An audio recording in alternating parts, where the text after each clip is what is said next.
ওরা যুব সাথী করেছে। যুব সাথীতে দেখেছেন তৃণমূল নেতার ছেলে লাইন দিচ্ছে।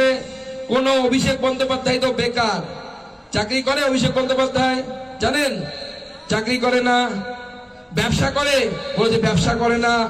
লিখেছে নিজের বাড়িও নেই নাকি, ওনার নামে কোনো বাড়ি নেই, গাড়ি নেই। কি গরিব মানুষ, দেখে দুঃখ হয়। কিন্তু তার বয়স 40-এর মধ্যে, 18 থেকে 40-এর মধ্যে।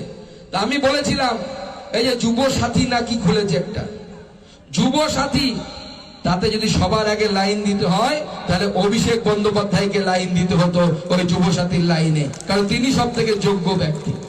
তিনি দেবেন না।